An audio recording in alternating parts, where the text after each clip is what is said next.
Today I will show you how to use a LUT. You may say, that is easy, you just apply it, done, finito. Well, that is not true, and a lot of beginners doesn't know how to properly use a LUT, so stay till the end to see all the magic behind a LUT. Hi, my name is Philip from Freeze Frame, and I have been a filmmaker for more than 8 years now. So let's jump straight into the edit. First we need to install our downloaded LUTs. The best way how to do it, in my opinion, go to Color tab, open LUTs folder, and here on the LUTs just reveal in Finder. Voila! You can create any folders you want in here, so create here a Freeze Frame folder. Here we have it, and just copy and paste your LUTs in this folder. Go back to DaVinci Resolve. Here you have to click on refresh, and right now we should have Freeze Frame folder here ready to go. Very easy drag and drop installation, and we offer one for free. Check the link in the description below. If you like this color grade, you can achieve the same look as I do right now with this one free LUT. Right now it depends if you have some Rec 709 footage, for example from iPhone, GoPro, drone, doesn't matter, or you have some log clip.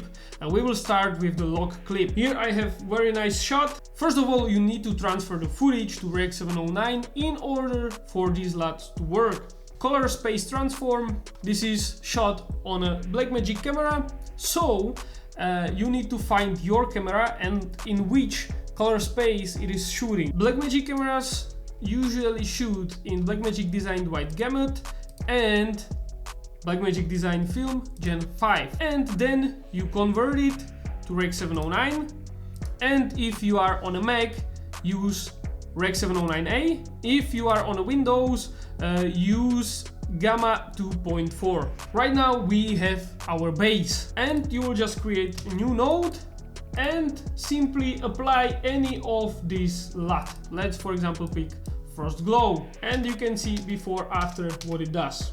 But the image still doesn't look good. And why is that? Because the LUT is only a cherry on top.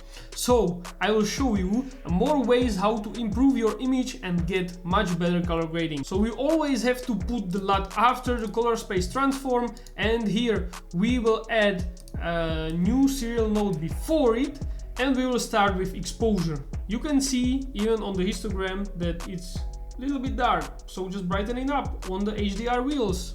I think it lacks a little bit of contrast, so add a little bit of contrast. As easy as that. And look at the difference before and after. We will add another node, and I want to change the white balance a little bit.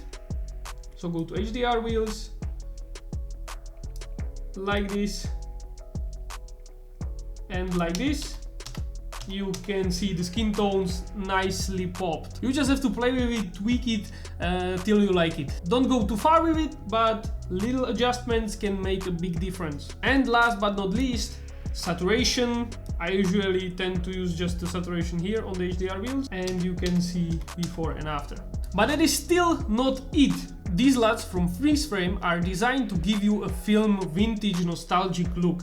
But also what you see on a film is grain, bloom and halation, so we will add that. I usually use Dehancer, which is third-party plugin, but today I will show you just in DaVinci Resolve. So first, use a glow effect. Here advanced controls, put it on screen. Where is it? I got it here. Put it on screen. And right now, pick the source regions, and you just want to pick a little bit of the highlights, okay?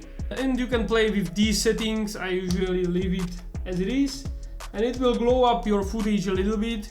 Maybe we can do a little bit less gain and just a little bit of the glow. After that I use halation, bang, halation, but usually it's too strong for me, so I will reduce the threshold. You can also put the isolated regions as before with the glow, maybe like that, and get a little lower strength. It just gives a little bit of the highlights, like a reddish edge on this particular shot. It's not that visible, but you can see it more when you have nice highlight. And last but not least, film grain. You have some presets here.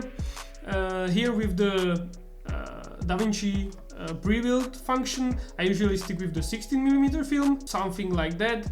Maybe I can adjust the grain size and the texture a little bit. I think you cannot even see it on YouTube, but it's adding just a little bit of the grain. Perfecto! And this, ladies and gentlemen, was how you should use a LUT. But that is still not it.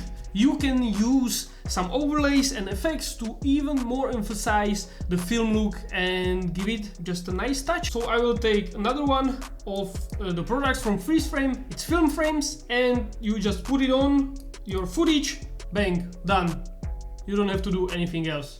And you can see it adds this nice film frame. And also one more effect. You drag and drop this from Freeze Frame, put it on add or screen, depends on what you like more, and it is just this color burn. You can use it for transitions between shots, you can use it for just effect, depends totally on you. The creativity is unlimited. Maybe I would put it under the film frame, it looks much better. And yep, this was how to use LUTs in combination with different tools you have. If you liked it, subscribe, hit the like button. Thank you so much for watching, and don't forget to get your own free LUT in the description below. This is Freeze Frame.